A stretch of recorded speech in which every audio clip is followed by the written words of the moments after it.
प्रभारी होने के नाते।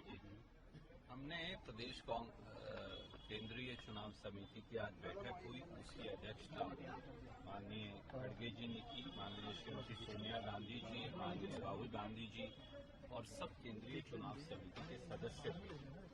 मध्य प्रदेश के राजनीतिक सूरत हाल पर चर्चा हुई।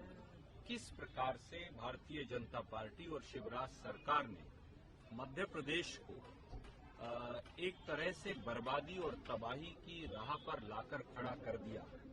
किस प्रकार से मध्य प्रदेश में नौकरियां मंडी लगाकर बेची जाती हैं, इस पर चर्चा हुई। मध्य प्रदेश में किस प्रकार से हर रोज बेटियों की अस्मत से खिलवाड़ होता है।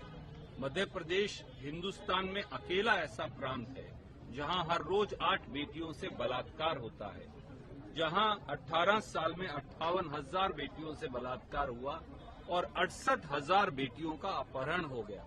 यानी 12 बेटियों का मध्य प्रदेश में हर रोज अपहरण होता है। मध्य प्रदेश में एक से एक भ्रष्टाचार के स्कैम्स हैं।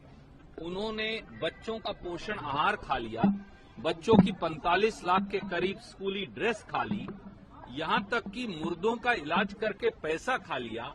महाकाल का के नाम पर जो पैसा भ्रष्टाचार में खा जाएं, उन लोगों का क्या करें जो भगवान के नाम पर भी पैसा खा जाएं।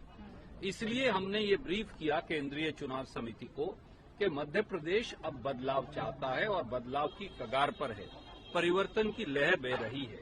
इसीलिए घबराकर हमारे प्रधानमंत्री श्री नरेंद्र मोदी जी ने तो अब शिवराज जी के नाम और काम दोनों से किनारा कर लिया है। वो तो शिवराज सिंह चौहान का नाम लेने से भी कतराते हैं। 18 साल में एक भी ऐसी स्कीम नहीं जो प्रधानमंत्री वहां आए बता सके जो भाजपा ने लागू की हो। केवल और केवल मध्य प्रदेश में एक झांसाराम है, उनका नाम है शिवराज सिंह चौहान, और दूसरी उनकी झूठ की दुकान है जो भारतीय जनता पार्टी की है। इसके बाद केंद्रीय चुनाव समिति ने सीटों पर चर्चा की। हमने निर्णय किया कि बहुत जल्द दोबारा मिलेंगे और जैसे ही हम नाम फाइनलाइज कर लेंगे हम आपको सूचित करेंगे। सर, चर्चा कितनी सीटों पे हुई? सीटों पे कितनी चर्चा हुई सर? सरकार सेंसस को लेकर भी बातचीत हुई है क्या? आपकी सरकार जी बिल्कुल जातीय जनगणना मध्य प्रदेश में कांग्रेस का एक महत्वपूर्ण एजेंडा है। मध्य प्रदेश में हमारे ओबीसी भाई बहनों को न्याय मिले, SC ST समाज के भाई बहनों को न्याय मिले, ये कांग्रेस का प्राथमिक एजेंडा है। और इसलिए बाकायदा जातीय जनगणना पर चर्चा हुई और श्री कमलनाथ ने और कांग्रेस के अन्य साथियों ने बताया कि जातीय जनगणना हमारा प्राथमिक एजेंडा मध्य प्रदेश में रहेगा। सर, सीटों पे कितनी हुई सर? कितनी सीटों पे चर्चा हुई? आज चर्चा कितनी सीटों पे हुई सर?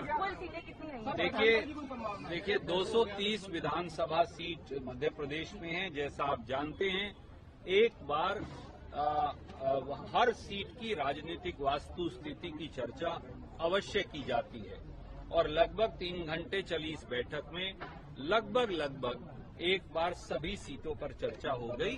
अगली मीटिंग बहुत जल्द होगी और फिर हम धीरे धीरे नाम फाइनलाइज करना शुरू करेंगे। सर, सूची की कब तक इंतजार? क्या उम्मीद है कब तक आ सकती है? केंद्रीय चुनाव समिति और उसके अध्यक्ष माननीय खड़गे जी के अधिकार क्षेत्र में है कि वो पहली लिस्ट कब निकालेंगे। मुझे लगता है इसका जवाब आपको मेरे आदरणीय सहयोगी केसी वेणुगोपाल जी दे सकते हैं। क्या सर किसी बड़े नेता की सीट में फेरबदल भी हो सकता है, इसकी संभावना? देखिए किसी की सीट बदलना या देना मेरे तो अधिकार क्षेत्र में नहीं, परंतु जो भी यथास्थिति है राजनीतिक हमने वहां रख दी। हमारे नेता आश्वस्त है जनता के आशीर्वाद को लेकर। 8.5 करोड़ मध्य प्रदेश के लोगों को जिस प्रकार से लूटा गया है, बेबस और लाचारी की कगार पर लाकर खड़ा कर दिया गया है, मुझे नहीं लगता कि कांग्रेस के नेताओं को कोई खतरा है। खतरा तो अब खुद शिवराज सिंह चौहान जी को भी है।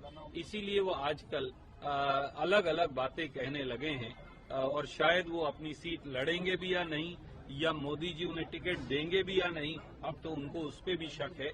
मैं कल बुधनी जा रहा हूं, जरूर वहां बात करके आपको बताऊंगा। कमलनाथ सीएम फेस रहेंगे। देखिए कमलनाथ जी कांग्रेस पार्टी के अध्यक्ष हैं। जो भी प्रदेश कांग्रेस का अध्यक्ष होता है वो स्वाभाविक तौर से कांग्रेस का